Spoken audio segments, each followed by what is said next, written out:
Blog Talk Radio. Om Shabbat Shalom, Holy Way of the Most High. Om Shabbat Shalom, I sense your presence. Om Shabbat Shalom, Holy Way of the Most High. Om Shabbat Shalom, I sense your presence. I sense your presence. And I am the light within your soul. In the essence of truth and right, love makes the circle whole. And here we stand in line, waiting for some sacred sign. But to find the balance is the purpose of this time. To restore the balance of the universal mind. And in the presence of my Lord of light and love, everything I see aspiring to be free. And when I call to thee, and come on bended knee, surrender to the all-pervading light and love. Reflections of the one surrounding me with love. And I sense your presence. I sense your presence. I sense your presence. I sense your presence. Within and without, above and below, yeah. East, west, north and south, I sense your presence. Without and within, below and above, yeah. East, west, north and south, I sense your presence. I sense your presence.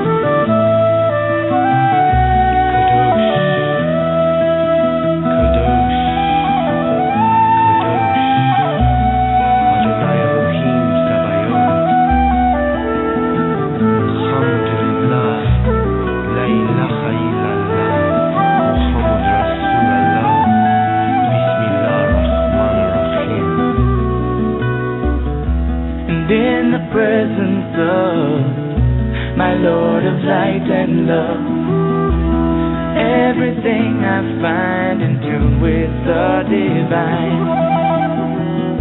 And here we stand in line, waiting for some sacred sign. But to find the balance is the purpose of this time. To restore the balance of the universal mind. And I am the light within your soul. In the essence of truth and right, love makes the circle whole. And when I call to thee, and come on bended knee, surrender to the all-pervading light and love. Reflections of the one surrounding me with love. For to find the balance is the purpose of this time. To restore the balance of the universal mind. And I sense your presence. I sense your presence. I sense your presence. I sense your presence. Om Shabbat Shalom, Holy Way of the Most High. Om Shabbat Shalom, I sense your presence.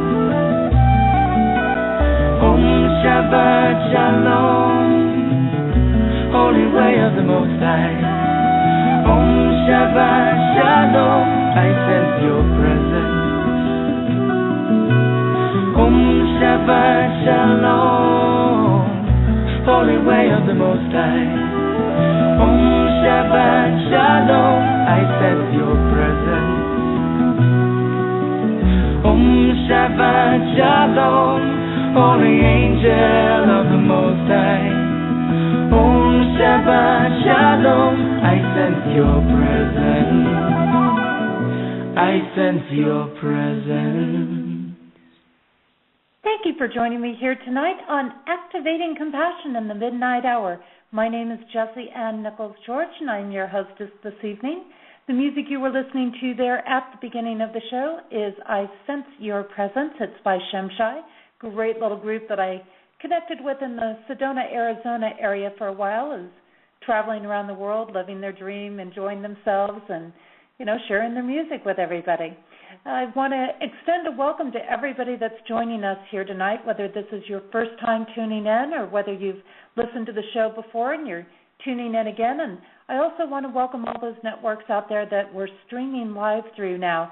As I mentioned last week, we now have 3 other networks that we're streaming live through, which is Para Encounters Network, TalkStream Live, and Stream Finder. So I welcome all the listeners that are coming in from those avenues as well.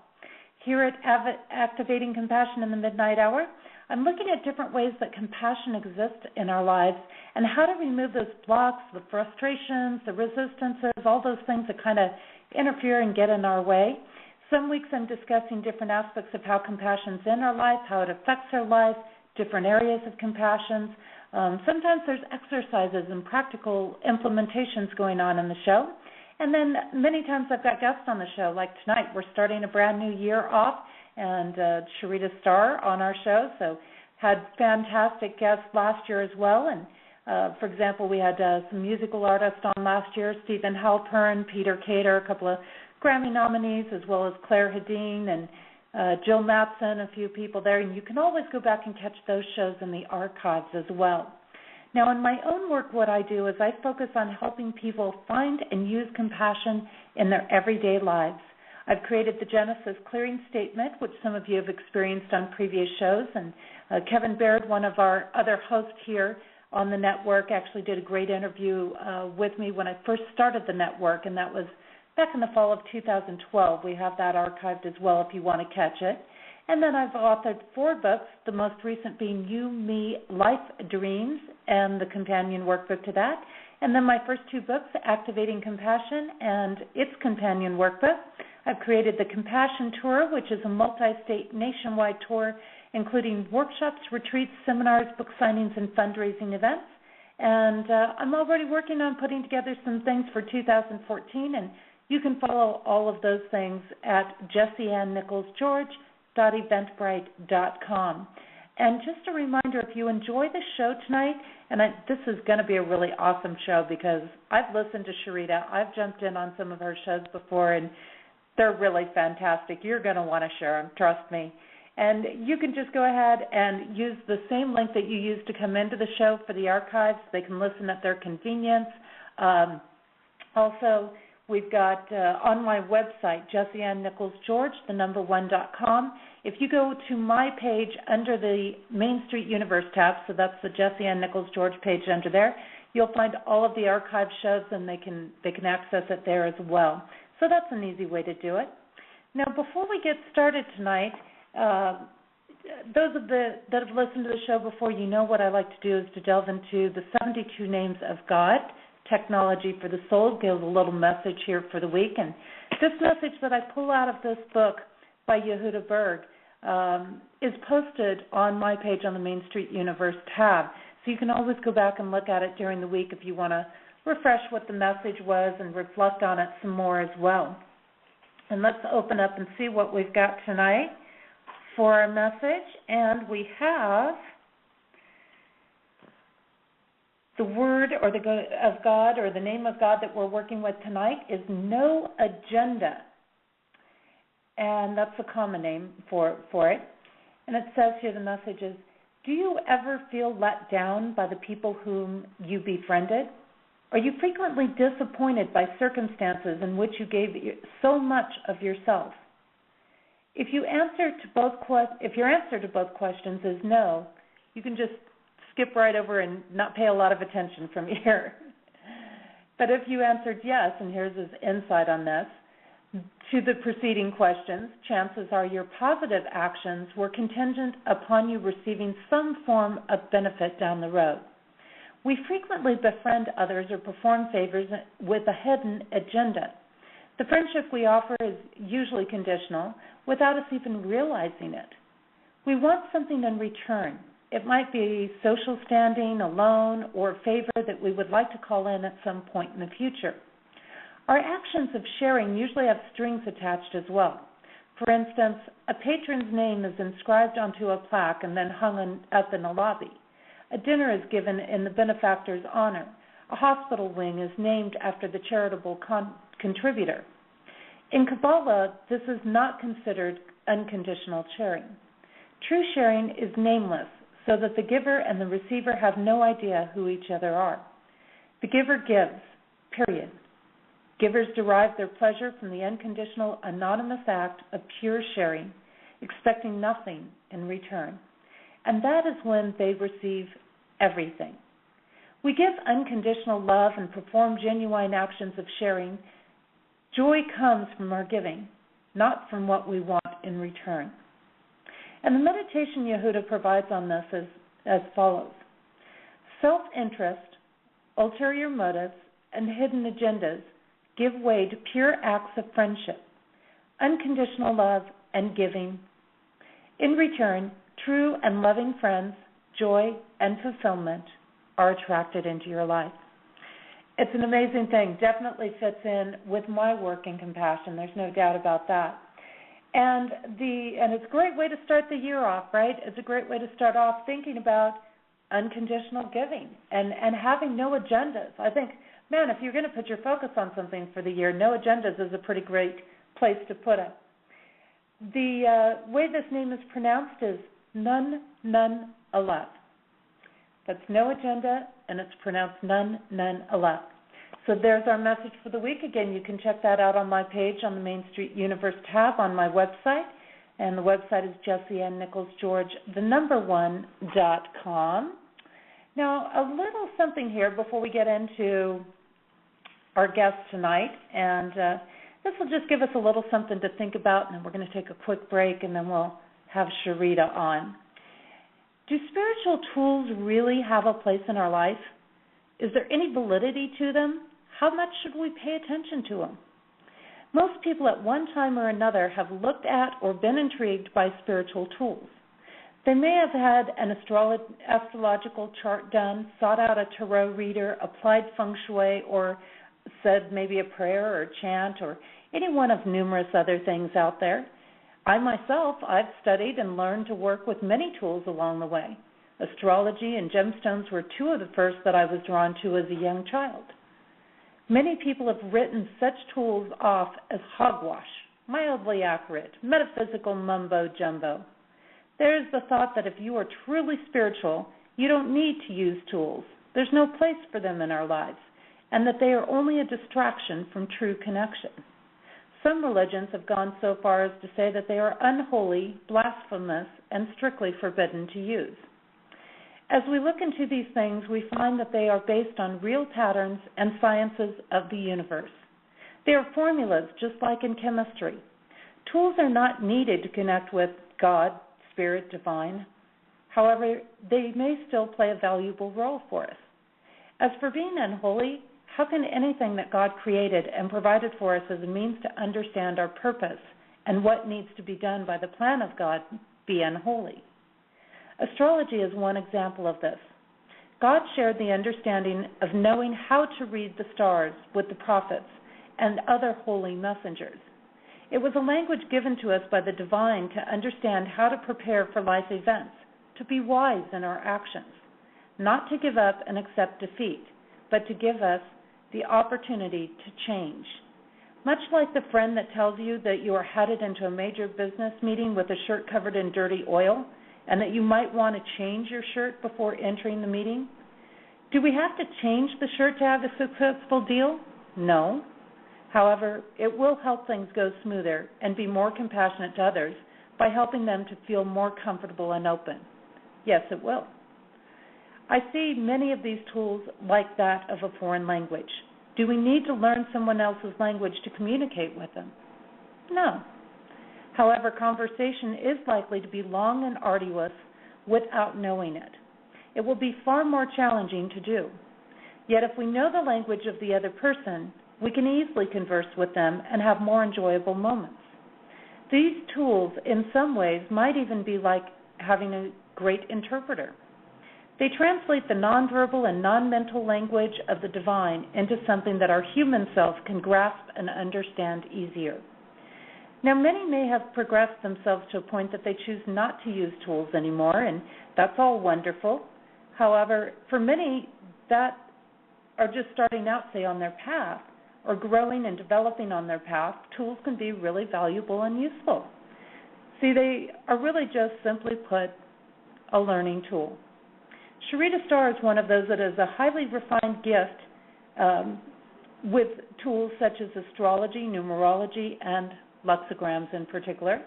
She is what one might say a universal translator that helps us to blend in and work with the culture that we call Earth. She helps us to know how to flow naturally with any point in time in our lives, helping us to be in greater harmony with ourselves and others.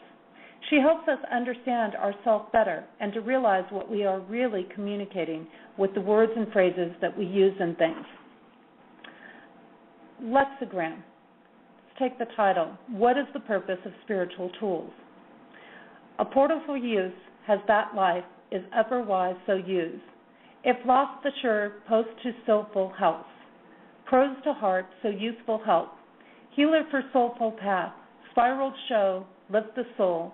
How our house with all that is, helpful to the soul that's lost. Shows the heart's true house. What tools have you used along the way? What role have such tools played in your life? And what experiences have you had using such tools? This week, our guest focuses on a component of compassion that is related to the aspect in my books of blind, deaf, and defensive. It reminds us to be open to learning from all situations and things around us. Even those things that challenge us can provide wonderful lessons, insights, and guidance. I'm going to take a short break, and when we return, I will have Sharita with us, and she's going to be sharing her work in lexicograms, astrology, numerology, and what we can expect for 2014. We'll be back here in just a couple of minutes.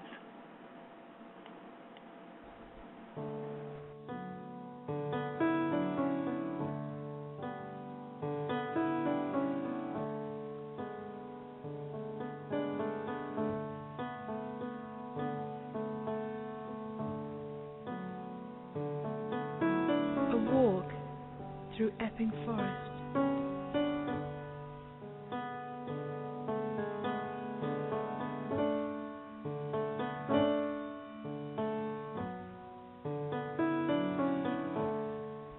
So there I go,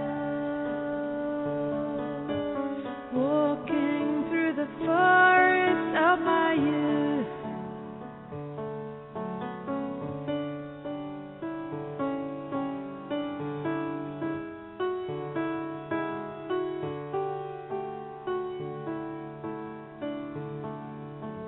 And as my feet go one, planted in front of the other, walking on the pathway, covered in leaves, different colors, different stages of decay, of brittleness, subtlety, suppleness, fern and bracken interwoven, different vegetation talking to each other, nestling amongst each other, intertwining amongst each other. And as I look up to the forest of the trees above, the tall, tall trunks reaching to the sky, to the sun, to the rain, everything has its place.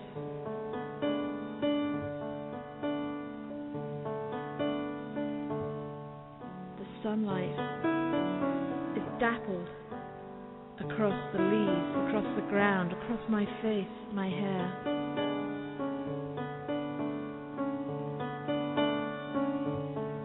And as I walk I feel the forest wrapping itself around me and at the same time opening itself up for me. And we are one. As I walk, it walks with me. As I move, it moves.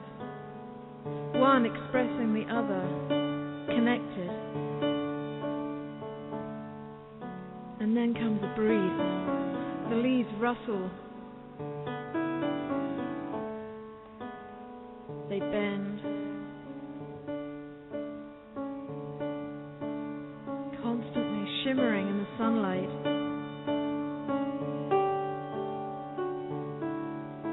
The creatures, the little animals, the little insects, everything so populated, so busy, so silent, so loud. Movement, movement, movement. So graceful, this movement is so graceful. This earth is so beautiful. It's so alive. Constantly dying, regenerating, constant motion, cycles of being. And I'm in that. I'm a part of that, not from it.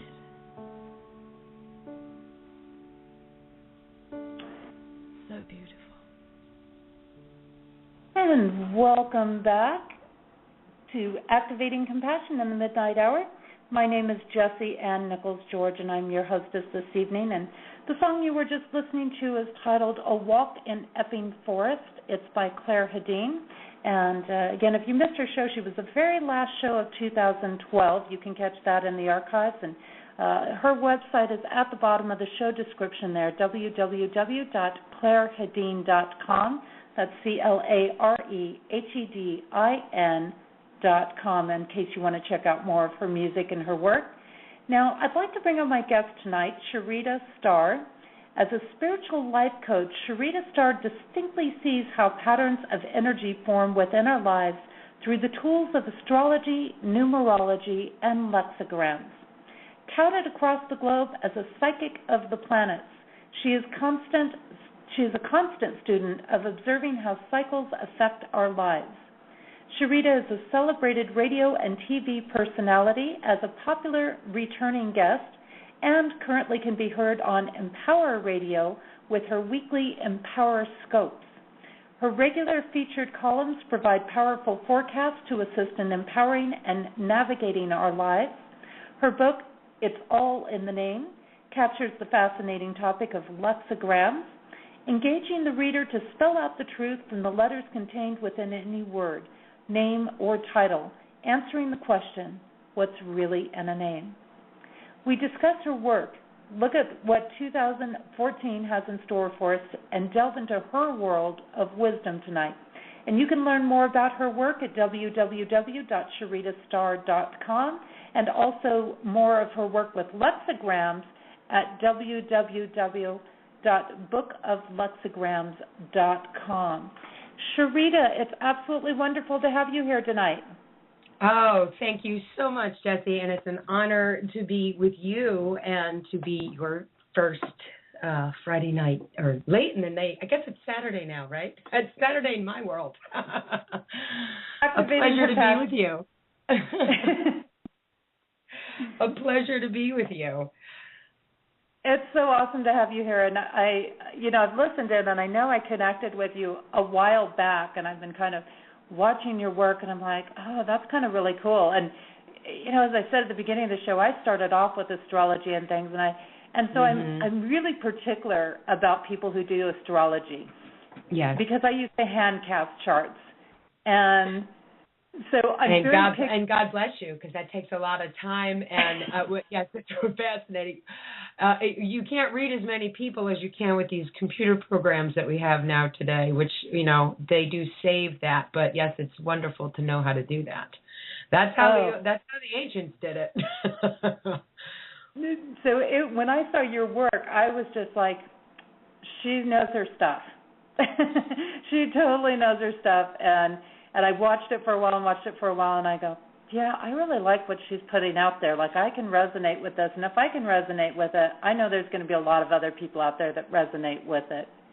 Well, I'm honored to hear you say that, and I give you one of my favorite lexicograms. I give you a great true attitude of gratitude. Oh, thank you. It's been so fun connecting with you, during the time coming up to this show as well. But I would love for you to share a little bit of your background, like who's Sharita and how did she get to doing this work of astrology and lexicograms and numerology? Well, interesting story. Which, I guess when I was that young, I didn't take any particular note of it that, this is what I'll be when I grow up. But I started reading the horoscope when I was 7 by default because it was next to the funnies in the newspaper. I just always had a little, I kept reading it, and I knew my sun sign from a very early age, and I never, like I said, I never understood I was doing anything in particular, but I always remembered somebody's birthday. So I'd always read their horoscope, and I'd go, oh, okay. And boys I had crushes on and funny things like that, were my friends. And I'd be like, oh yeah, well, that's kind of what's going on in my friend's life. And it just sort of stuck with me, but I never thought much about it in any context other than, okay, I was interested in it. And it wasn't until my later 20s that I was working with a new age music label called Astro Music, where I was working a trade show. It was the International New Age, the INATS every year, the trade show that they always have in Denver, Colorado. And I was wandering around on a break, and I came across the Linda Goodman star cards. Now, I had a copy of Star Signs. I had not quite finished it, and about maybe 2 or 3 years prior to that moment in my life, picked up the cards, and I was like, oh, wow, these relate to that book I never finished. And I went home, dug it out of my library, and I finished it cover to cover that time, and that was it. That was it. It was rereading Star Signs, where Linda talks about the connection of astrology to numerology and the fact that they're guided by the same planets. And then I got to I think it's chapter 8 or 9 when she talks about these lexicograms and this mysterious, odd thing about the English language, that our words, our names contain stories. They contain clues to help our lives. It blew my mind. And that was it. It was like something just took me by the hand in that moment, and it was during my Saturn return, which we all collectively go through this as a cycle between around and about the age of 28 to 30 years of age. We all experience our first Saturn return, and that's via a astrological transit. Saturn is our planet of maturity, responsibility, doing things the right way, and it's the first time when it comes back around to where it was in the zodiac at the exact moment we were born. It'll come back to the same sign. Saturn moves rather slow up there, so he's affecting one given area of the life for about 2.5 years, depending. And my Saturn happens to be in my house of work, career and public life. So I was a little bit of a late bloomer because I was a theater major in college. I worked in the restaurant industry, of course, and, managed this restaurant, did this. I worked in every facet. I didn't cook, but I did just about everything else.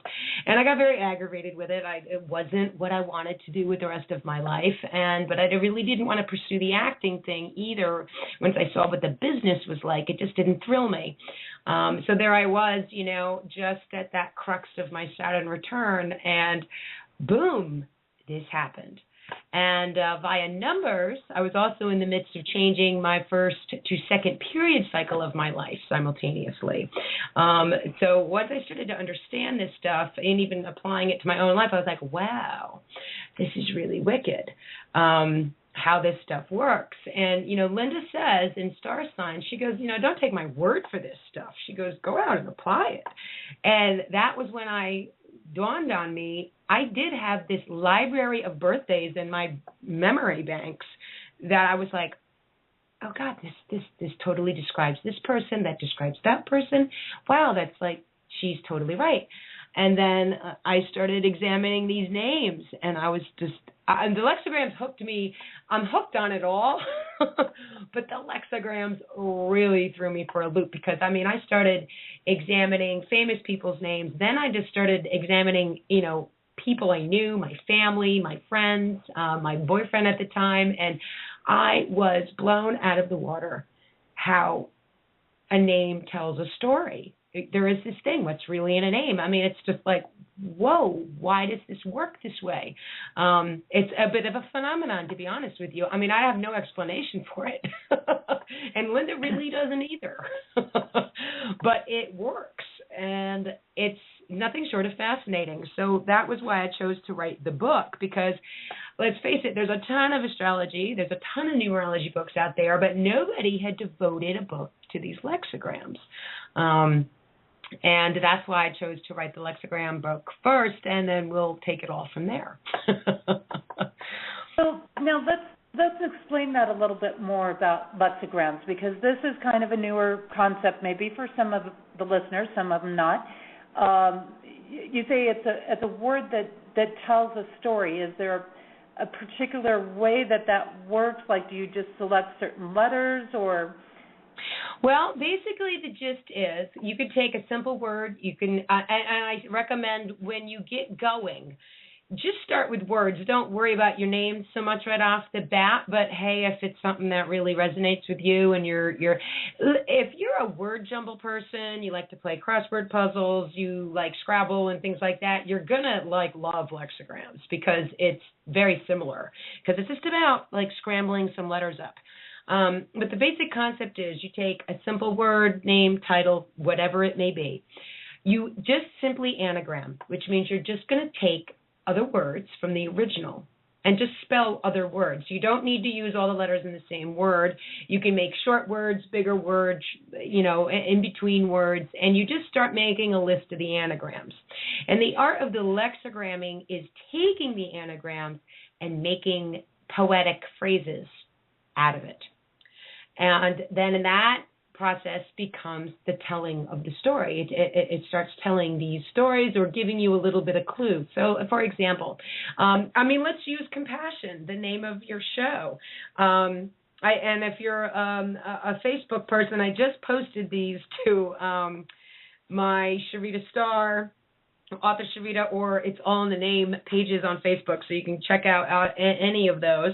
But the word compassion spells these phrases.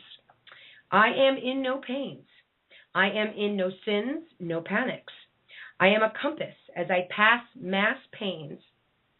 I am in a main cosmos map as I spin in a sonic passion.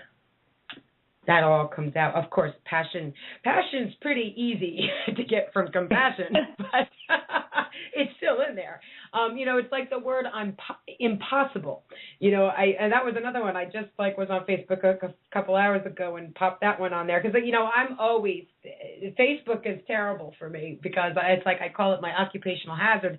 People are posting stuff in capital letters all the time, and that is one of the rules about the lexicograms is that they have to be written in capital letters. So if you do see my stuff on Facebook or anywhere, Twitter, wherever I'm at on the social media, when I'm writing in capital letters, I'm not shouting at you. And if you pick up a copy, if it's all in the name, I'm not shouting at you there either. It's the rules.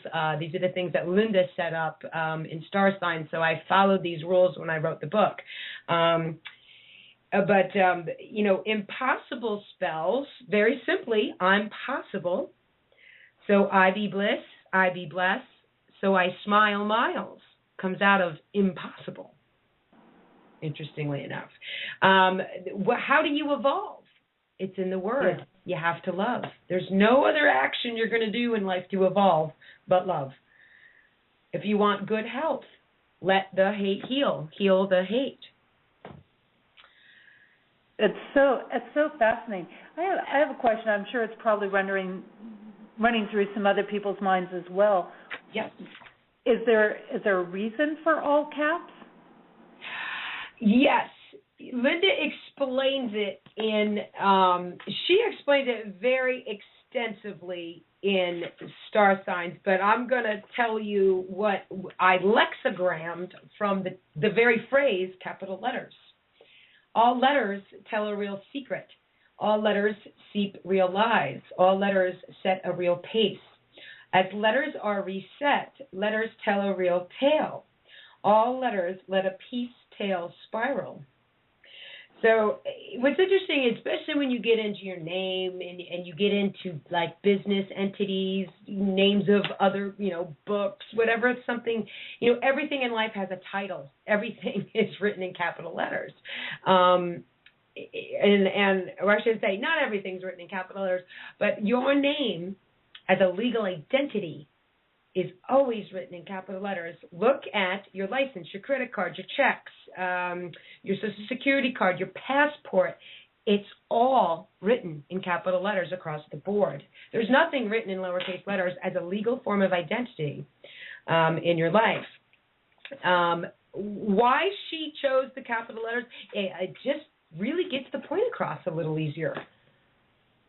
Because it's not all, small. You don't see it as, you don't see it as clearly. But she explains a little bit more in star signs about that too. Because I always recommend go to the source, read star signs if you really want to know the source of my work.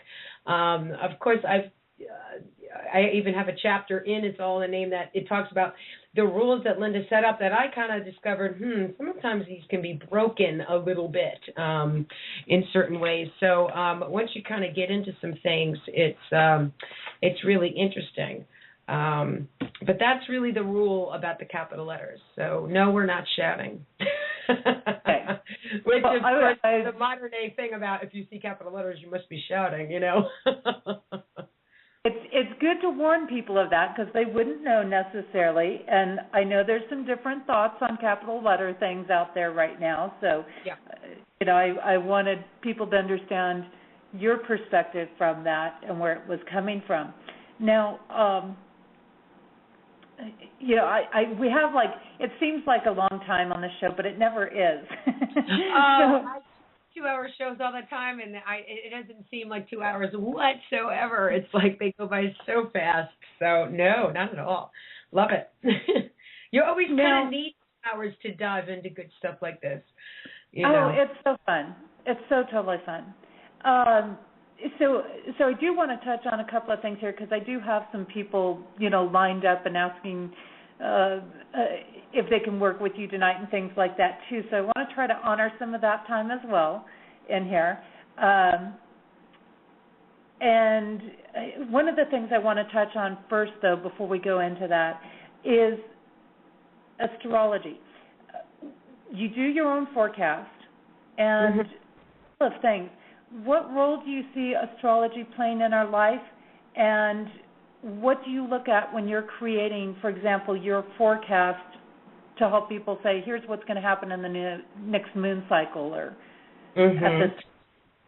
Well, I'm going to share a quote with you that I just adore and I always use every month as I do various forecasts. I do one for the month ahead, the zodiac month ahead, which is just talking about what planets will be moving in that month's time as the sun is in one particular sign. So, and that's what, across the board, people grasp astrology. They tend to be a little intimidated by the topic, but they actually know a little bit more than they're giving themselves the credit for, I often find. The average person knows their sun sign. The average person reads their horoscope, whether they think it's hogwash or they don't. The average person is curious about that little blurb in the paper. They'll read it, and they've done it. And basically the understanding of, am I a Leo, am I a Pisces, or, whatever sign of the 12 that there are.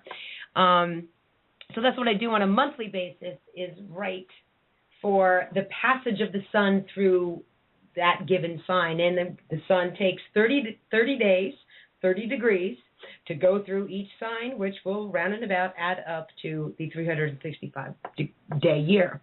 And it was actually someone very highly regarded in the business world who said this, and this was former Chrysler CEO Lee Iacocca. Said, quote, as far back as I can remember, I've always been a strong believer in the importance of cycles. You'd better try to understand them because all of your timing and often your luck is tied up in them. And this is the very thing that not only astrology teaches us, but so does our numerology. Everything is secular in our lives. Every single thing we do. From the moment that we're born, we get that birth chart and we get this numerological map because of the way that the numbers are all hanging out in our birthday. And then there's another form of looking at numerology through the understanding of your name because every letter in the alphabet has a numerical vibration attached to it. So the way you legally choose to spell your name is extremely important. And that's another thing explained in It's All in the Name. And Linda, of course, also gets into this in star signs. So if you don't understand these cycles, you will be like a salmon swimming upstream because there is a particular pattern that you and you alone are meant to follow. It's not your mother's pattern. It's not your best friend's pattern. It's yours. And everybody's got their own deal. And when you tap into that, it makes your life go so much smoother. You understand things on such a greater level. And you don't have to it's not that you're not going to keep making mistakes and you're not going to keep learning and you're not going to keep growing, but you're going to optimize how you're doing it rather than, oh my God, I started that under a Mercury retrograde, which of course we'll be talking about Mercury retrograde. There's times in your life when you do not want to be starting something. And that is really why I got into writing the lunaroscope, which is what you first mentioned, and that's the lunar horoscope that I do bi-monthly. And it's the simplicity of knowing when it's a waxing phase, which is what starts at a new moon every month, begins a new waxing phase, and that moon will start to gather back up in the light. Well, that's when we want to initiate. That's when we want to put something out there. We want to plant some seeds. We want to get some things going. Then it comes to fruition and everything gets full at that full moon. That's when a waning phase begins. Then we lose the light again. And that's when we are more favored to reflect, review, redo, and kind of reassess what we just sort of started in the prior 2 weeks. And if we start to, and if you look at the moon alone, it controls the cycles of the ocean. It controls women's cycles. It has a pretty strong effect on things. And when you look at your astrology chart, it also governs your emotions, which is why we are emotional feeling beings. That's what we are. And I think any person knows when their feelings are not in check, they're not having a good day. They're not thinking very well. They're not believing things very well either. So it will trickle out into all these areas. So having a real understanding of what's going on with yourself emotionally. And our moon, of course, because we have a new moon every month, it's in one sign, then the next, then the next, and then the next. It goes all through 12 signs all year long. So that is why the moon actually gets all the way around that zodiac in 1 month's time. It changes a sign every couple days. So that's why people are so affected by something like that moon. And we can see the moon. It's not like it doesn't exist. It's there. You see it all the time. People know you're a little emotional under a full moon, or people get a little more, I bet you could walk into any hospital, you could walk into any police station, and they would tell you, hey, on a full moon is when things kind of happen a little more intensely than it does any other days of the month. Not that things don't happen, but there's a intensity of it over that time. And that's when we really don't want to be doing a lot of things for the future. We want to kind of take that back seat. There's other things that the moon indicates that with timing in our life is when it's moon void, of course. This is just another little time frame. This happens every couple of days. It's a time when we are not meant to be signing things, having important meetings, talking about the future. this could happen when we're sleeping. It varies all the time. There's no way to consistently measure it. You just have to follow. You've got to follow what astrology teaches you to just know. There's all sorts of moon void, of course, calendars all the time. But I always put this in my Empowerscope every week, so people at least know a little ahead of time. Hey, shouldn't be having an important meeting Wednesday afternoon because the moon's void, of course, till 2 p.m. After 2 o'clock, we can have that meeting. Depending on when it falls. Sometimes it happens when we're sleeping. Sometimes it's on the weekends, and it may not matter so much. But understanding that the lunar, just for starters, is a brilliant thing to just understand. And then we move out. And then we move out a little bit more, and the next big one to know about is Mercury retrograde. And I even if you're not the biggest astrology follower, you probably have heard that phrase at some point. A lot of people do hear about it, and they go, "What? What do you mean?" But believe me, you all know when this happens. It happens about 3 times a year, for about 3.5 weeks at a time. And it's when everything in life seems so upside down and appointments change, things break down, people are late, nothing is going straight. That's Mercury retrograde passages. Mercury is our planet that guides communications, thinking, mentality, speaking, writing, any form of communication, any mechanism in life that moves, which is including cars, trains, planes, any of these things. So, and the retrograde is this. It means the planet's not moving forward. Technically, an astronomer would explain it to you differently, but how tropical astrology understands this is that it's actually going backwards in the degrees that we measure it, in whatever given sign that it is at the time. So instead of moving forward in those 30 degrees of space, it's going backwards. It'll come to a point of stationing, and then it goes backwards for that 3.5 week period. So when a planet that guides communication, thinking, mentality, mechanisms that move, how we speak, so on and so forth, when that is going backwards, we are in the highest error, human error that we can make. Mistakes are very often made under Mercury retrograde. Like, you do not want to do anything of importance under Mercury retrograde for the future. It is the universe's request, and this naturally happens about 3 times a year. So it's an offering for a chill out and a relaxed time. I always say I have the rules of Mercury retrograde is the REs.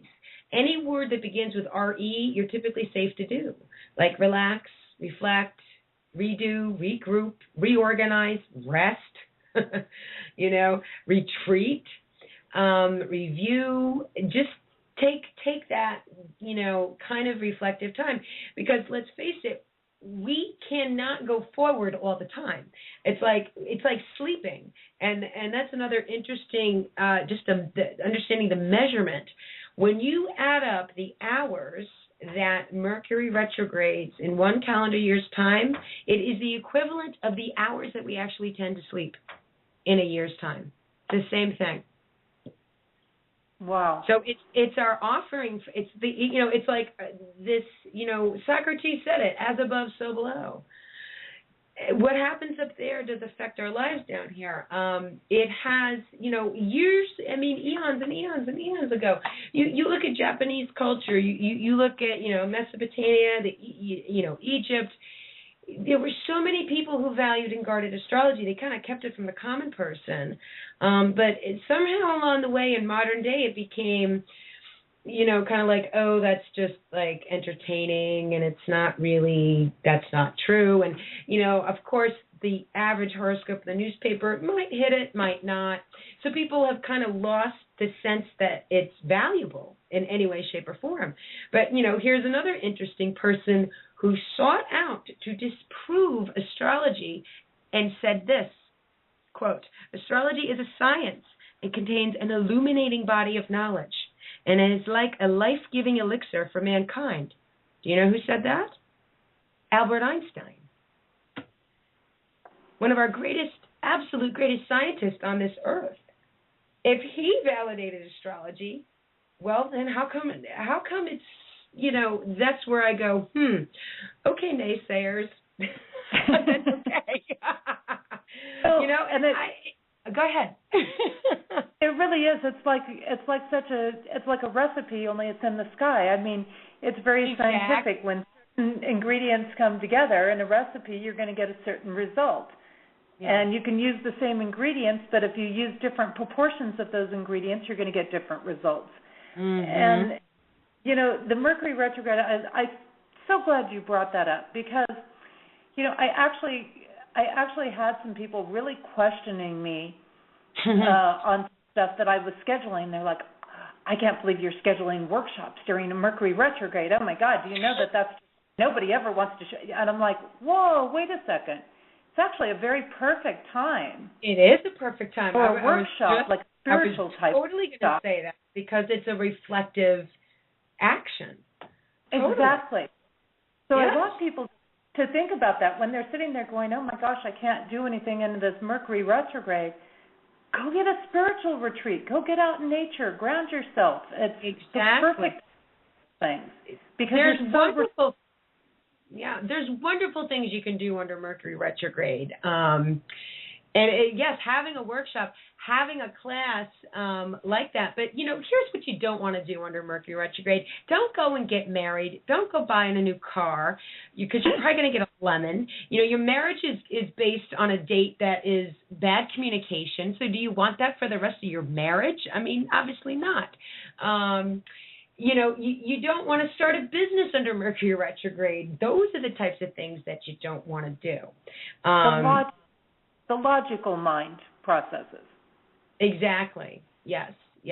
I would say I wouldn't buy a house under Mercury retrograde unless I was, the person selling it, and I wanted to just ditch the darn thing and get rid of it. But that's going to become the buyer's problem. Buying something like that under a Mercury retrograde, because it's going to be riddled with some sort of error that you're going to have to fix later. So, but reflective work, anything like that is perfect. Mercury retrograde is great for going back into old projects, what you've already created, and revisiting things. And it's great to call up old friends you haven't seen in a really long time, reconnect. All sorts of stuff like that. It's meant to be a time when you're kind of recharging yourself a little bit, and like you say, go get grounded. I always say go to a great art at Mercury retrograde. Go to a museum. There's loads of fun things you can do. It's just not favored for really planting, solid, powerful seeds that you would like to see a fruitful return from later on. That's what it's not good for. Because, hey, if you were the planet of communication and movement and all thinking, and then you were going backwards, you would cause a little flux down here too. And you see it in the news. I love Mercury retrograde because I love watching this stuff happen all the time. Like, you see these newscasters, they're constantly flubbing up and making mistakes on the air. There's misprints in the newspaper left and right. People get things so confused. It's like, and you have to laugh at it because it's kind of funny. Like, oh yeah, that's Mercury retrograde. And you just laugh at it. When somebody changes an appointment, it's like, okay, I don't have to get excited. But it's the person who resists that change is happening under Mercury retrograde that gets so tripped up by it, and then it's like the domino effect shows up. Oh, I want this to work out just like this, because you always need plan B, C, and D, maybe even E lined up under Mercury retrograde, so that you've got the alternative. You've always got to have an alternative going on under Mercury retrograde. That's another big rule about it. Otherwise, you're going to drive yourself nuts, and you're going to get aggravated, because when plan A doesn't work, you need plan B, C, and D. Bring an extra book to the airport if you're traveling, because your plane might be delayed. Those types of things are what happens. Exactly it. Now, I'm hoping that you can give us a little bit of insight here, Sharita. It's a brand new year, and I know a lot of people are going, oh man, 2013 gave me a whipping and a half. And I have heard that I'm going into before, this too. year beat and worn down, and I think a lot of people are looking for a little optimism coming into 2014. Like, right, we had that new moon on New Year's Day, so Yeah, that was very powerful. Right? Give us a little insight. What are we looking at this year for 2014? Well, what was really sweet, and you brought that right up there. It's an oddity that it lines up so well that you would have a new moon on the first day of the year. I think the last time that happened was about 19 years ago, give or take. It doesn't happen all that often, so it was really powerful. I thought, to have a new moon. However, we're not under the Mercury retrograde right now, but we're under a Venus retrograde. I know. Which started on the solstice in 2013, the winter solstice, which is when we enter winter. We also enter the sign of Capricorn, which is one of our leadership signs, and all of our leadership signs begin a season. Aries will begin spring, Cancer will begin summer, and Libra will begin fall, and thus Capricorn begins our winter. Our fixed signs will fix us into the season, and our communicating, our mutable signs will get us ready for the next season to kick off a month later. So that's the three, what we call the tasks of astrology. We have our leaders, we have our organizers, our fixed signs, and then we have our mutable communicators. So every sign is one of three. You're one of those three things, and that's what you typically excel at for your career, or what you're really good at doing for through your work or whatever it is that you do. So anyway, not to get into the explanation of astrology. So under the leadership sign of Capricorn, we have Venus, who is currently retrograde. Now, Venus is the second planet out from Mercury, and of course the moon is the closest thing to us. And technically, by all astronomers, the moon isn't a planet anyway, but I won't get into that. It's still governed as a vessel that we measure in astrology all the same. So technically, as a planet, Venus is the next one out from Mercury. Now, she governs over money, anything financial, beauty, nature, and our values, what we do in our relationships, how we would approach our romance, and how we would be affectionate in life. So when Venus goes backwards and does this little retrograde thing, all of those areas of life are things that you don't want to do forward motion in. So you don't want to buy luxurious purchases under a Venus retrograde because you're not going to get the right value. You don't want to go try out a new hairdresser. You don't want to get plastic surgery. Don't change your hair color. Don't move your money around to make more money, because that's not going to work. You're going to end up probably getting a bad deal. Houses, buying a house is also typically not favored under a Venus retrograde either, unless you just, again, want to kind of ditch it and get rid of it. The seller may find it's a total bargain. And bargains, like sales, are very favored under a Venus retrograde. So like buying something for 50% off or whatever, those are favored things to do, because you're bound to get the lesser value and you scoop it up. Those are favored. It's also good to be charitable with your money under Venus retrograde. So if there's like a charity or something that you'd like to donate to, that's cool to do. And we also start to explore just the value of just about anything in our life, and especially our relationships. Now, wherever Capricorn, because that's where Venus is retrograding right now, wherever Capricorn sits in your natal birth chart, and there's two ways that you look at this when you're looking at your forecast. Just knowing what your sun sign is one way. That's just I would say that's a lot more general. And when you're reading a horoscope in the newspaper every day, if you tend to do that, that's the perspective that they're reading it from. They're just saying, hey, you're a Leo, you're a Pisces, you're whatever sign you are, and they're looking at what planets are doing in the here and the now in whatever sign they're in. Now, when you look at it from just your sun sign perspective, the astrologer sees which area of life, according to you being that sun sign, that this particular planetary energy is doing its thing in.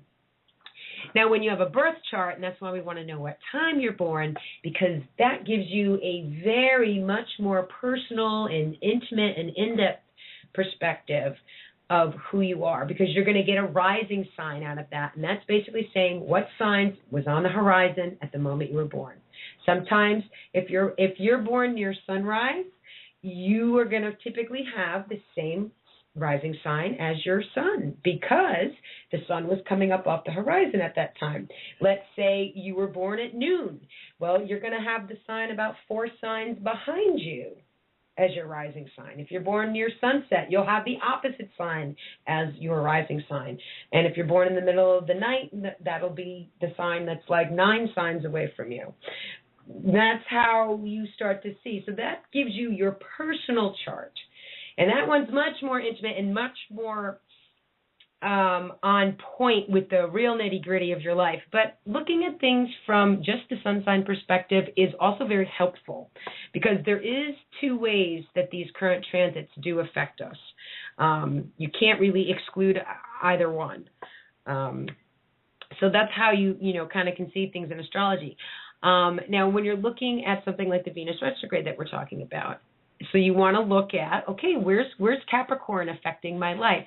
If people do go to my website, I have, if you go down to the lower down on the right-hand side, you'll see the little thing that says forecast, and you'll see it'll say Venus retrograde, time to review and redo, and click on that. It'll take you right to the piece about it. There is a little tidbit in there for every sign. Just the general area of life that you're looking at. What are you exploring about the value of things? What's going on with the relationships in that area of your life? Is there money things involved in that? All the things. And there's a whole thing about what the Venus retrograde, really, really in-depth stuff.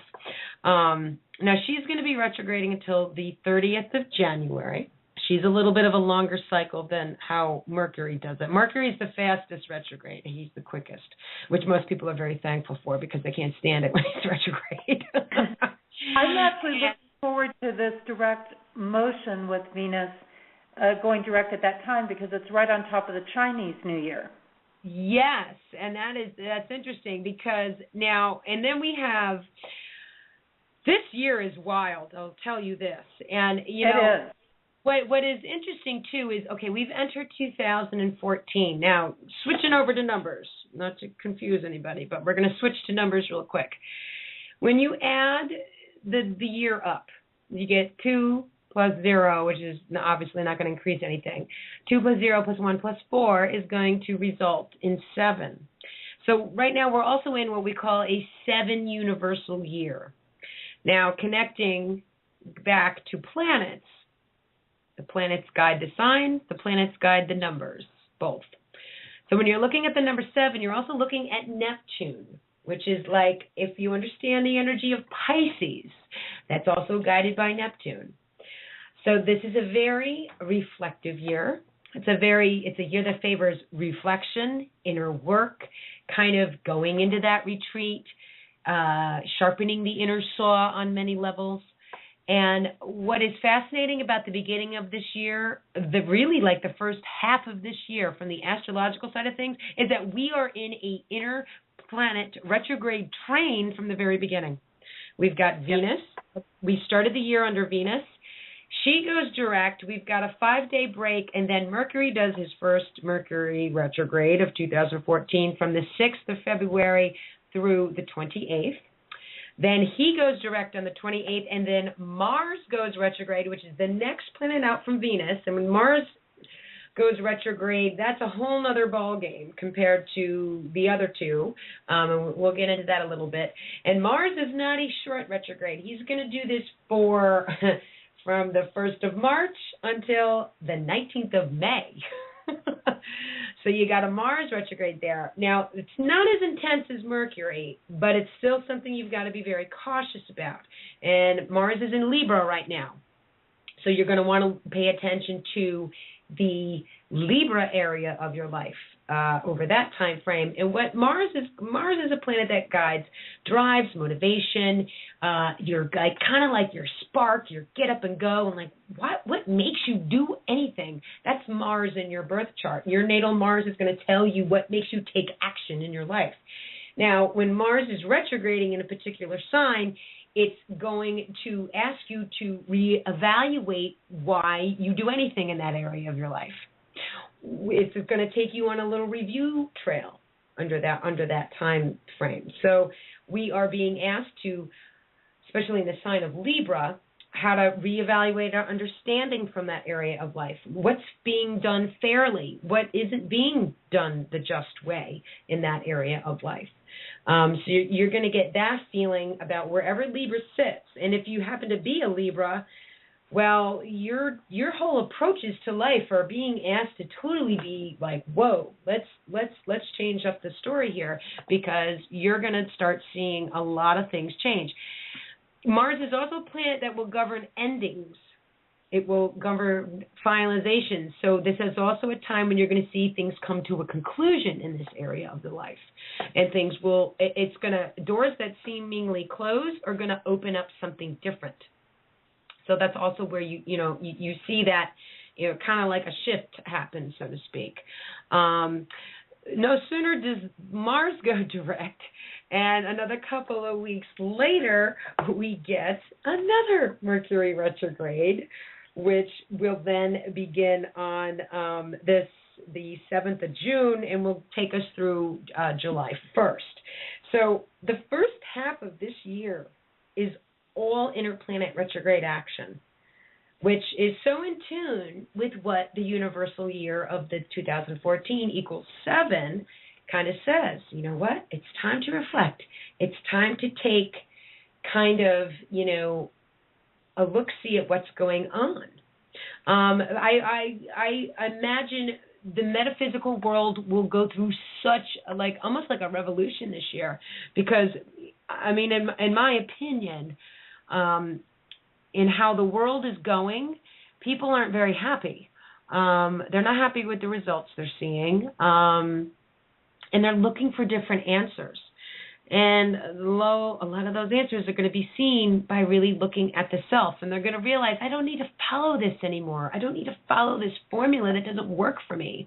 There's so much cookie cutter stuff out there that doesn't really work for everybody. You have to look at the self, and knowing your cycles via astrology and numerology are such powerful self-help tools to be able to do that. Because there's always an explanation.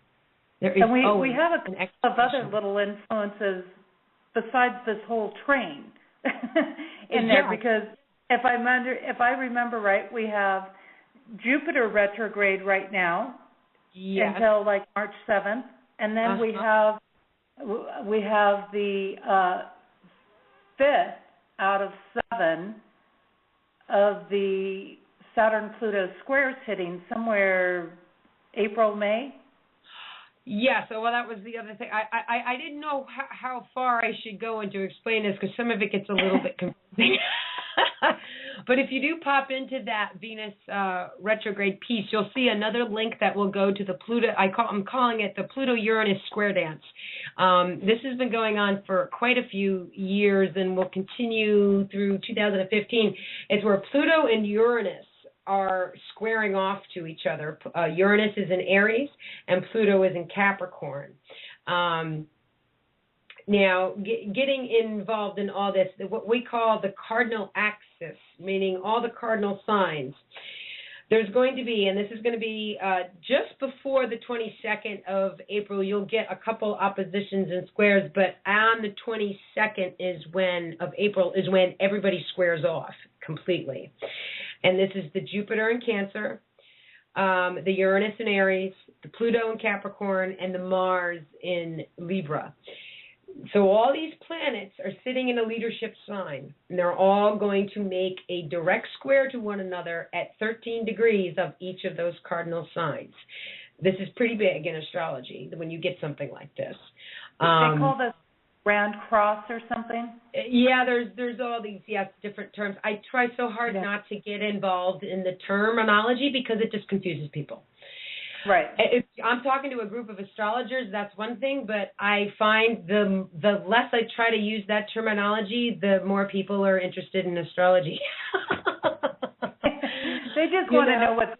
And they really want to know, well, what does that really mean? Because, that's a really, interesting thing for me with, teaching astrology to people is that the terminology means nothing to a person who doesn't understand astrology unless they want to learn astrology. But when you're teaching somebody about, well, how is this really just affecting your life, and they don't want to learn about astrology, you can't use the terminology because it's just overwhelming, and then you've lost them. And then that's why they find no value in it because they're like, I can't follow that. I don't know what the hell you're talking about, But in any case, basically what's happening globally, especially in our own country, is when you're looking at leadership signs, you're looking at 4 energies that want to lead in their own way.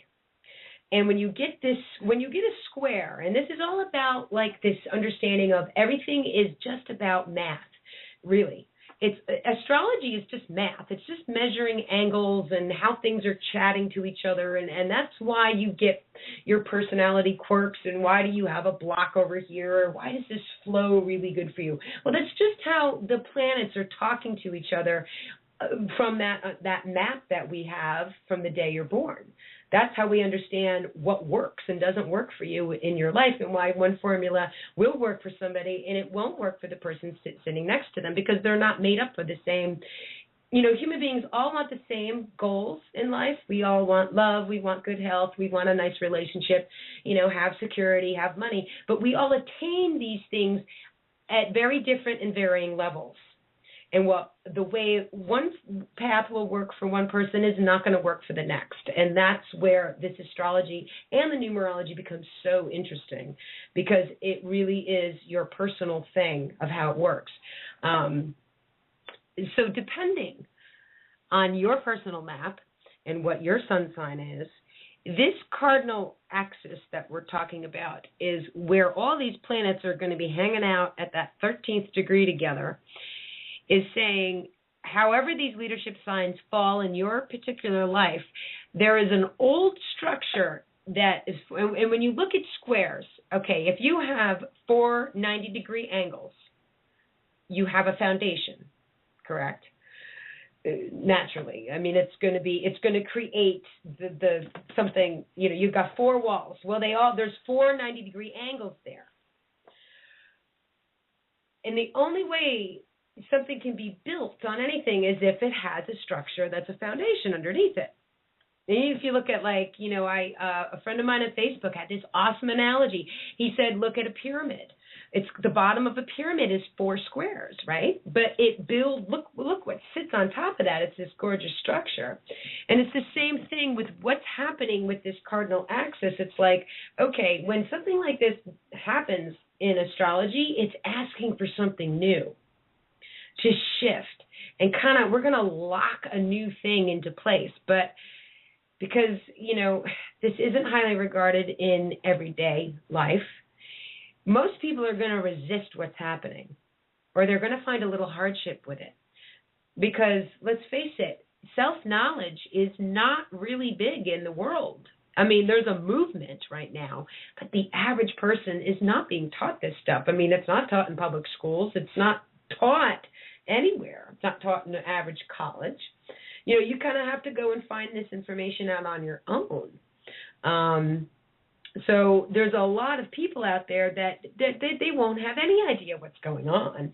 They're just going to be like, why is life so challenging right now? Right. And they're not going to know how to work with it. And it's taking that understanding and uplifting the old, what no longer works, and putting something new into place so that it's going to stand up and you can build something new on top of it. Because squares, naturally, what does a 90-degree angle do? Obviously, there's a tension there. There's a huge tension in a corner, which is why when people have squares and different things in their charts, they tend to, that blocks me in life. I have a little block there. But really, when you look at that square, that it's actually giving you strength, you just have to work a little harder at that. If you had, just so much flow and whatever, you'd probably have so much fun you'd never get anything done. Squares, I like squares. They're you just got to know what to do with them. Squares are like the grain of sand in the oyster that's going to form the pearl. Exactly. Because I'm telling you, there's not much that stands in life without a foundation beneath it. And foundation is about squares. It's strength, but it's worth the work it takes to understand. There's a little bit of effort involved in that, but some people don't want to do that either. That's. But we're living, Jesse. We're living in interesting times, as they say.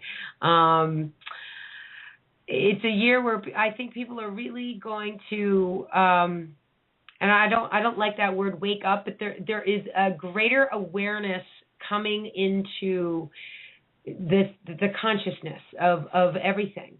Because we all know that this country is facing some pretty serious issues, things that need to be fixed. And the United States has a birth chart like everybody else.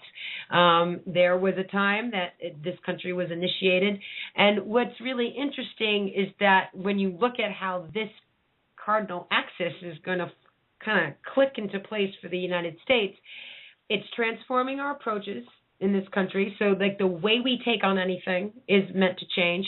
There's unexpected things happening in our environment, our home and family lives, and it's really asking us to find new ways to improve the way we nurture ourselves. And let's face it, the health of this country is not the best. It could be a lot different. And obviously we're looking at healthcare in general, and, there's a lot of things going on with that. Our one-on-one relationships in this country are, marriages are falling apart left and right. And what's also very interesting, the United States was, born under a 13-degree Cancer sun.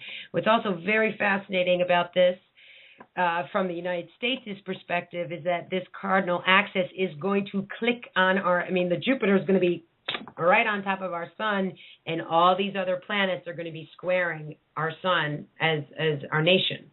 So this is why it's very intense what will be happening in this country at that point.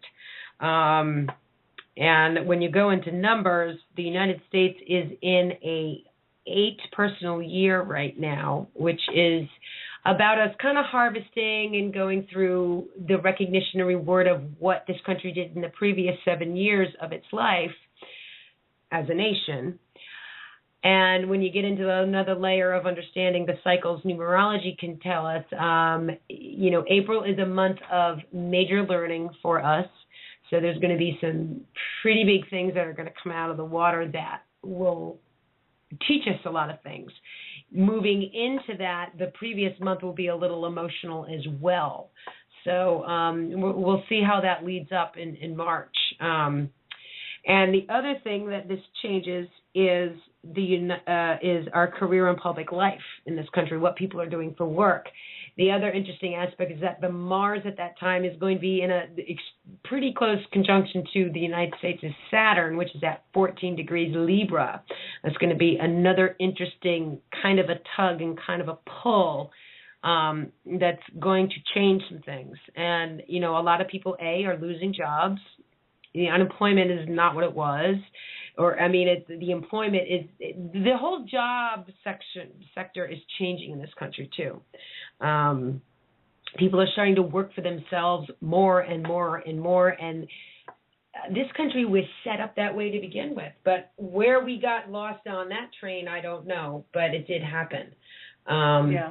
But this country was founded on being an entrepreneur and doing what it is that you love to do. So what's going to be interesting is that when you've got the current transit of Mars on top of the United States' natal Saturn, there's going to be a motivation like never before to get back to this. Be responsible to what it was that we were supposed to be doing in the first place. The changes that are happening, they may be painful for a lot of people, but they're going to open a better door, because the doors that are closing, they need to be closed for good. Yeah. Yeah. Yeah, and I can imagine there's going to be a lot of places where will is being forced, or power control things are going to be tossed around, because it's like you say, we're headed back towards that entrepreneurial aspect of things. Yeah, and the people who have been in charge aren't going to like that, because they're not. Oh my God, what's going to happen to the distribution of the money? That's that's like a huge thing. I mean, even this Venus retrograde right now that is in the United States is earning power. So, I would definitely probably say by the end of January, not that the dollar is worth much these days in the first place, but you're probably going to see some interesting things happening with the value of money, the value of stocks, so on and so forth, that are all American. Now, I don't know about foreign countries. That would, it still affects foreign countries on some level, but because this in particular is in the United States' birth chart this way, you're going to see that a little bit, under this Venus retrograde passage. So, again, interesting times that we're living in. Very much so. And you're sharing a wealth of information. I'm so glad you've shared this, because I want people to realize that, we might be off to this kind of bumpy, rough start, and we got this whole train of retrogrades going on, but there are ways to work with it. Mm-hmm. There are ways that we can come out not too bruised from it. And, once we kind of get through this, the key is to learn how to shift and change with these influences as opposed to resist them. That doesn't mean comply and, exactly. It means learning how to find your personal flow with this. And it can definitely be done. And then I think what I'm hearing from you, if we can kind of get into July, then we're going to be able to really go, wow, now I can start reaping the rewards a little bit from what I've been through. And, what's interesting is once we go into July and, that Mercury, the second Mercury retrograde will have concluded on the 1st. And then, the United States itself does celebrate another birthday. So we go into what we call a 9 personal year in 2014, and that will continue through our next country's birthday in 15. So these next 2 years in this country are extremely transitory. As far as you're going to see a lot of things end this year. I have a lot of, astrologers that I'm friends with and my colleagues and stuff, and probably we're all in agreement that you are going to see some civil unrest in this country in the year ahead. I highly, highly could see that would happen because of the 9 energy. 9's a great number, but it can do a couple of different things depending on the choices of the free will. 9 is, again, like Mars, is an energy that governs endings, conclusions, finalizations. It's very penetrating. It's a warrior energy as well. And now, if you really understand what a warrior doesn't fight to, want to kill somebody. The warrior stands up in courage to get what it needs to get done. That's going to be critical for anybody in understanding what's going on once we really get into July within this country. But naturally, the other side of Mars is that, and Mars governing the 9, is that you're going to see fighting. You're going to see aggressive action. And you're going to see people kind of in this attitude of, I'm not taking this anymore. Nobody's going to want to put up with it.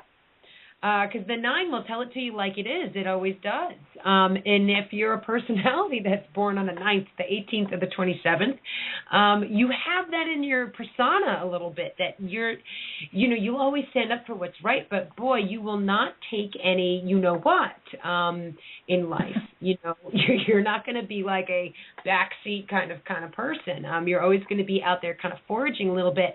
But the key to 9 and the key to understanding Mars's energy is to rise up in courage, which is a very different energy than being aggressive and conflicting and penetrating and just wanting to be the arguer and rah, rah, rah, rah. Because when you do not fight and you stand up for the solution, you get the better result. Because fighting only brings more fighting when we understand this, and you can apply any of these. The way that your free will always has potential to choose is understanding the law of attraction. So when you understand the give and the take of your personal energy, you can choose one way, but you can choose the other way just as easily. It's up to you. We all know, what was it, Mother Teresa, who said, don't ever ask me to go to an anti-war rally. If you're pro-peace, I'll go. So when we see things we don't like in life, we have to be pro the solution, not fight against what's going on, because the fight doesn't get us anywhere. And that's going to be really, like I said, again, the most critical thing for people to understand as these years unfold, 2014 into 15, especially once we get into the summertime. This summer and into throughout 2015, and then crossing back into 16, we've got new beginnings that will be happening in this country once the summer of 15 is here. But there's going to be a lot of things peeling away before we get to that point. So it's going to be, like I said, we are living in interesting times, to say the least. Most certainly. I think this is going to be one heck of a roller coaster ride, and then sometimes it's going to be fun, and sometimes it's going to be a little scary along the way. Yeah. And giving into the fear is not what will ever. I'm a firm believer in EFT. That's another. That's the emotional freedom technique. I believe, and there is nothing that you need to hold in your emotional bank account that needs to hold you back, no matter what is going on in this world around you. And that's a really kind of another downfall. The internet is fantastic. It's marvelous. It's wonderful. But our brains as human beings cannot process this stuff fast enough. I'm sorry. We're just not meant to. So we're always distracted by all of this stuff that we really have no personal control over. We could never have personal control over it. And years ago, yes, life was so much simpler back then because you didn't know about all this stuff. And were people as sick as they are now back then? No.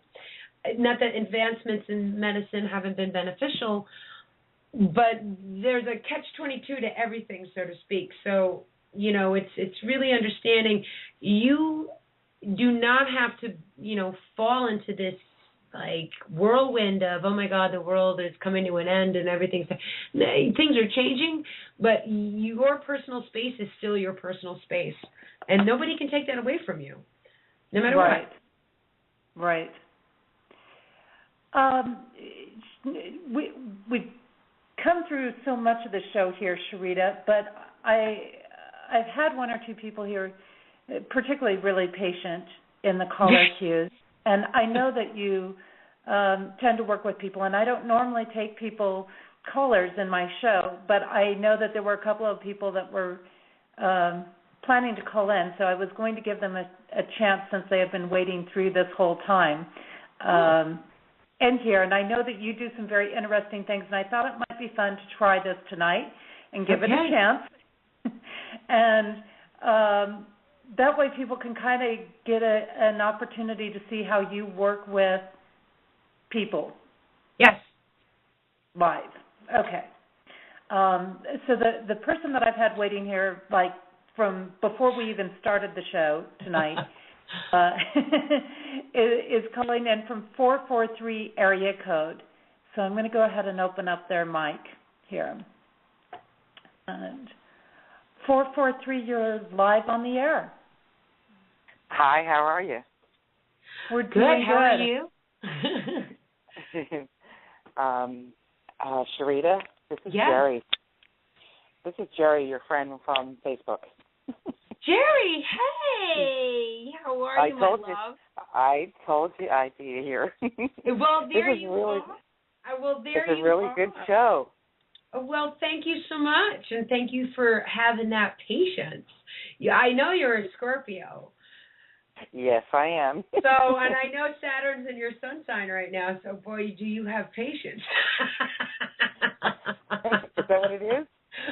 Well, you are being asked to be very patient in your life right now because of that planetary influence.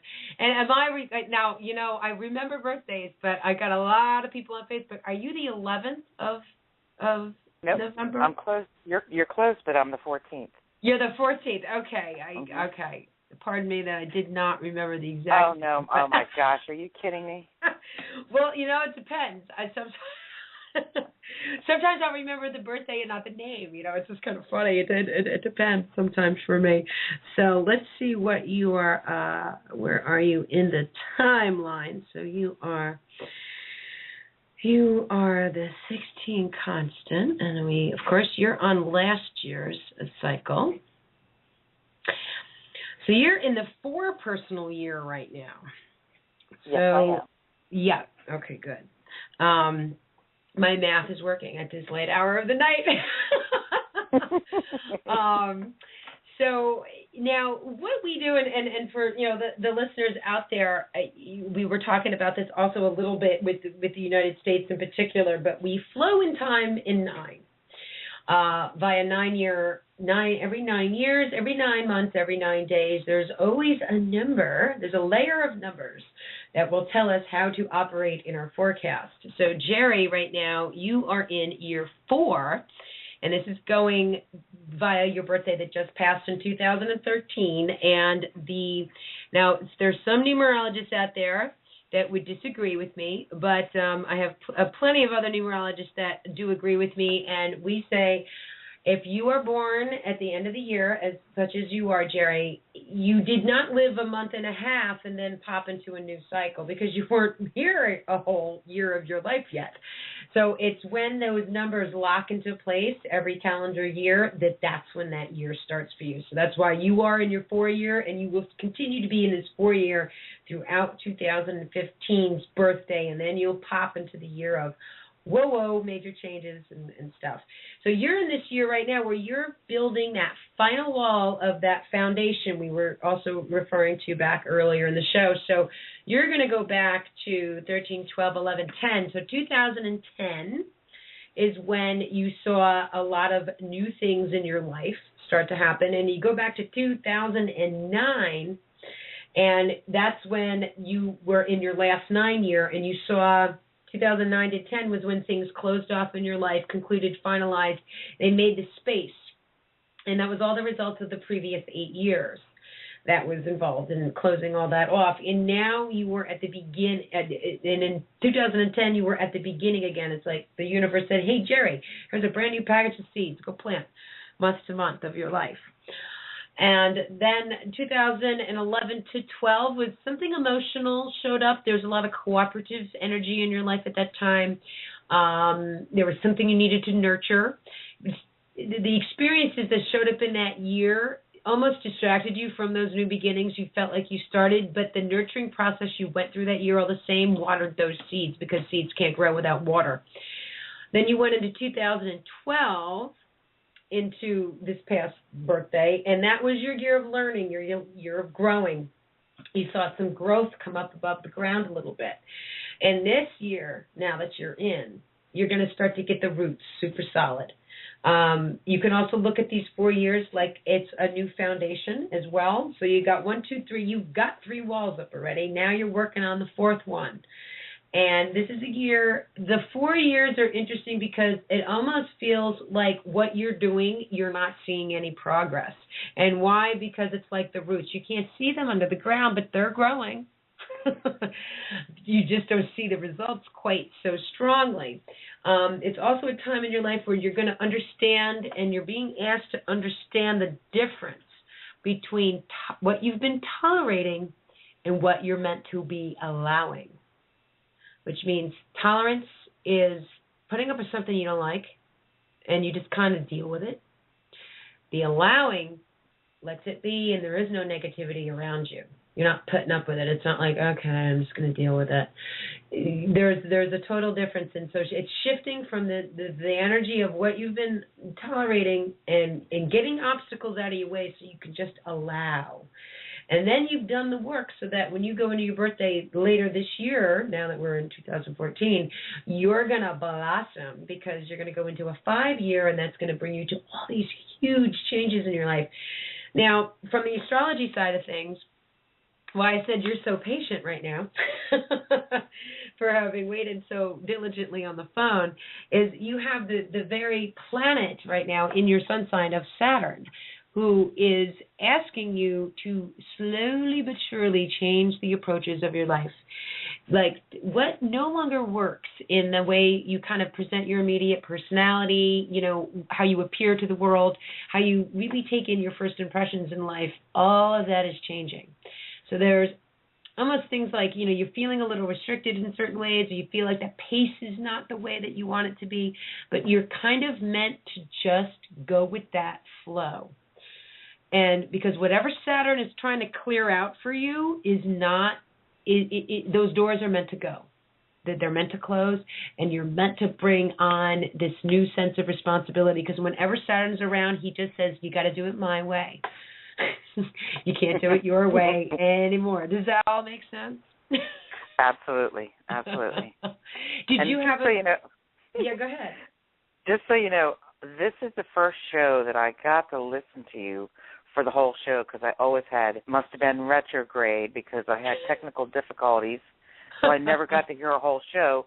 So I really enjoyed this, and I was on here because I enjoyed this more than anything. Awesome. Well, thank you so much. Did you have a particular question about anything?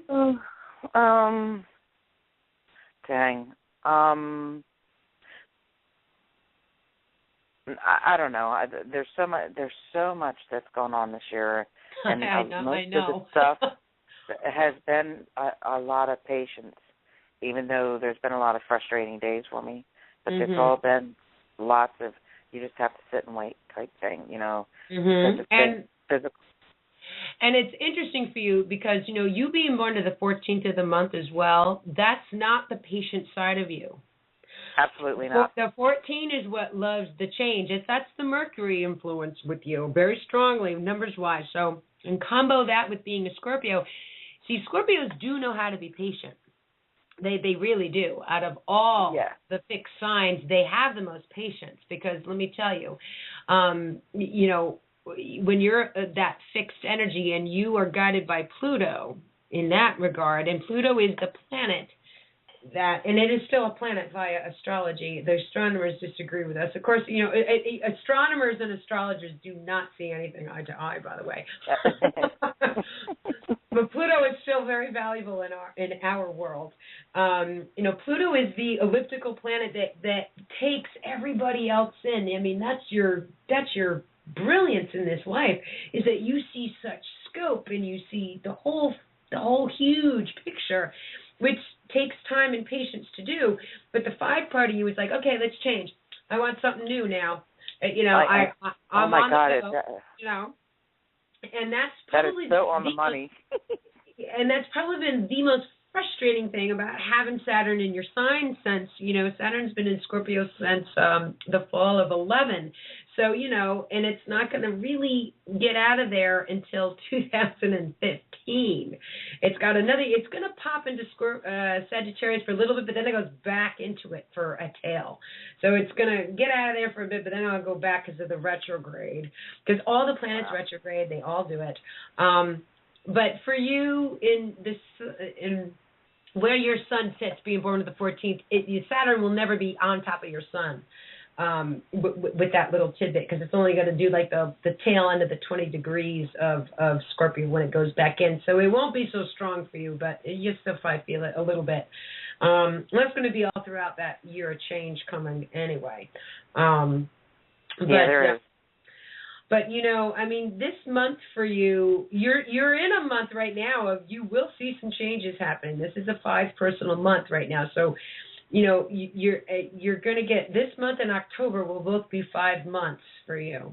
October, you'll be feeling like these changes are on in full. What will be coming in November then influence that entire year's cycle. You can expect by April to see some things conclude, finalize. April to May are very pivotal months for you on some level. There's some things that will clear out in April, and new beginnings will happen in May. So be on the lookout for that.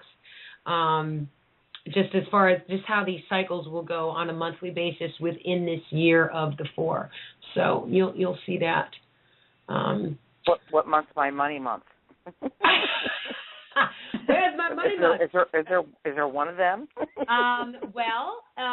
Finances are favored pretty much in a 6 personal month. So I would say, and that's coming for you in February. But now, mind you, we've got the Mercury retrograde, so who knows? Mm-hmm. You know? And when you're looking at, I mean, for you right now, you know, this Venus retrograde is asking you to change up the value of what you think, how you communicate. You know, what are you doing on that level? When you look at when you look at the Mercury retrograde coming up in February, that's going to be in your home and family life. So you're going to see some changes going on there. And the Mars retrograde that's when the Mars is in Libra right now already, and it's already on the approach. But it's going to take him a long time because, you know, I mean, the retrograde is like a couple months long. So, but that's in your inner process area of the life. So anything you can do to kind of step into the retreat. Like for you right now, I would so recommend journaling, writing, paying close attention to your dreams, because there's a lot of activated energy in your subconscious because of that Mars presence there. So whatever even you're the dreams that are like totally crazy, like you cannot even figure out what the heck that meant. Well, do you remember them pretty vividly though? Even if they're like totally distorted scenarios? Yes, pretty much. Okay, write them all down anyway, even if it seems like the craziest thing. And then you start to depict the feelings of those dreams, the colors, feelings. What was the action in the dream? Because it's like a puzzle. It doesn't mean, the little thing. So like an example, like, you know, you could be driving in a car, or you could be sitting in a car. You could be driving a car backwards down the road. Well, what's the Of course, we don't naturally drive our cars backwards down the road. But symbolically, what is that maybe showing you about your waking world? Oh, there's something that you're doing that you're not moving forward. So the dream is trying to tap into a little bit. If you can do a little research on the web, but look up Edgar Casey's way of dream interpretation. He's the best. Their mythology, that's the one you want to look at, and the rest of it is, in my opinion, hogwash. But Edgar Casey had the best way to determine what those dreams meant, and it's not looking it up in a dream dictionary. It's really understanding what's that. You know, dreams are really a gift when you really understand how to depict them. So fun stuff. Yeah, because your dream state is activated for months, so you're going to have some fun there. Okay. So enjoy. So I wanted to share with you. Yeah. In 2010, that's when I actually started taking numerology classes. I thought you'd like to hear that. I love that. Yeah. So it's a fantastic new beginning for you. Yeah. And then there is a lot of changes that have happened, especially the last 2 years. I was a chef 2 years ago. I'm not any longer. Mm-hmm. I had a commercial license since '90, which I probably, after October, won't use anymore. And I do foresee a lot of changes coming up. Yeah. Oh, next year, as that Saturn will finish up in your sign, and you go into the 5-year and later in the fall. Yeah. Like your world is so different, you won't know where you are. Yeah. But it's good changes that are coming. It's not that it's a negative thing. You see, because and you're a 14-5, so you like change. Like next year, you're going to feel really good about where you are. It's just, this year ahead is, you got some obstacles to kind of chuck out of the way. This is a great year. If you're into the Indian deities, Ganesha is the best guy to call upon, and maybe get a little figurines of him or little, whatever. Just kind of call upon him a lot because he's the guy that gets things out of your way. Okay. Mm-hmm. And how do you say his name? Ganesh. Ganesha, I believe. Lord Ganesha. I'm probably not saying it right, but it's either Ganesh or Ganesha. Okay. Either or. Yes, Ganesha. Yes. Yeah. Okay, that's like Ganesha. That's exactly how I spelled it. Yeah. Ganesha. Okay. Wonderful. Okay, thank you. Thank you, you guys. This has just been lovely. You're welcome, Jerry. Thanks so much for listening and being a part of the show. Oh, God. You're my family that I share with all the time. So. I know. How awesome. I know. I do have a wonderful Facebook family. I do. Yes. Yes, I do too. Excellent. I enjoy it. I live my, whatever you want to call it, through all of you girls. Allie, you, that's Allison. Right. Of course, Allie. Yes, she's my fusion reading partner in crime. There you go. When her and I get together, forget it. Hey, there's nothing wrong with that. God. She amazes me every time. She blows my mind with what she does. I mean, my God, it's astounding to me. I've never seen anything like it, to be honest with you. So, I love it. So, it's very good. Yeah. Well, you have a very happy New Year. Oh, you too, honey. We'll be talking. And we'll be talking, of course. Yes, and thank you so much. Oh, my pleasure. Thank you. Thanks for having me on the show, and I know it's getting late, and I want you to get at least one more in. Yeah. So thank you. We will. Okay, you're welcome, Jerry. Thank you. Good night. Okay, Good night. Thank you. Bye-bye. Wonderful. So we're looking at 6 months, and I'll have to probe you maybe sometime off the air, Sharita, for how you're figuring your months. Well, actually, Jess, I'm going to be doing a Forecasting Freedom class coming up in March, but actually I do want to ask you a little something, so we'll talk off air about something afterwards. So I'll talk to you about that. Okay. I want to give you, because we're kind of winding down, I have to get a couple of things in at the end of the show here, and but we're kind of winding down. I would love for you, anything that you have coming up, courses, contact information, if you can squeeze that in here, that would be great. Sure. I do. It's going to be what I encourage anyone to do who would like to keep up with what's going on consistently is to go to my website, and where you see that purple sign up button, sign up, and you can get my free forecasting all month long and keep up with all the things going on. I will be offering a forecasting freedom course. It's going to be at the end of March into April, and we're going to be doing a totally free class to start off. And if you're interested in moving into the course, we're going to be doing that as well. And sign up for that, and that's where we're at. So go to sharitastar.com.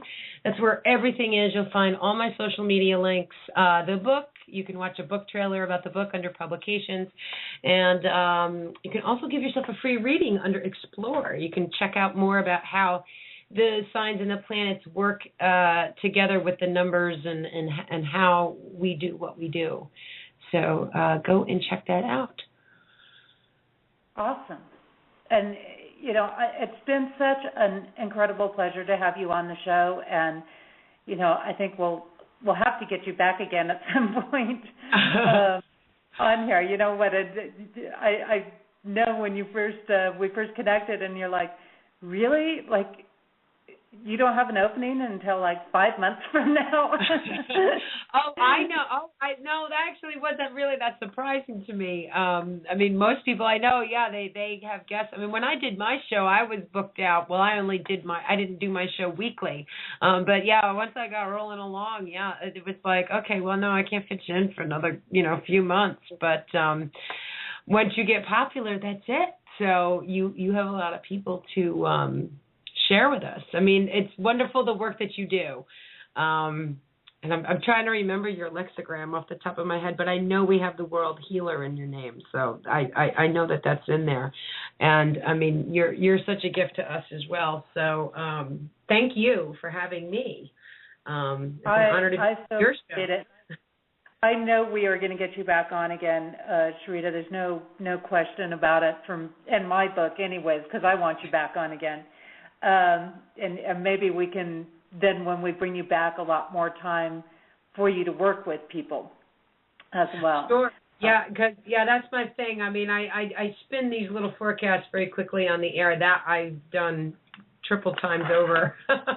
So anytime, I'm game.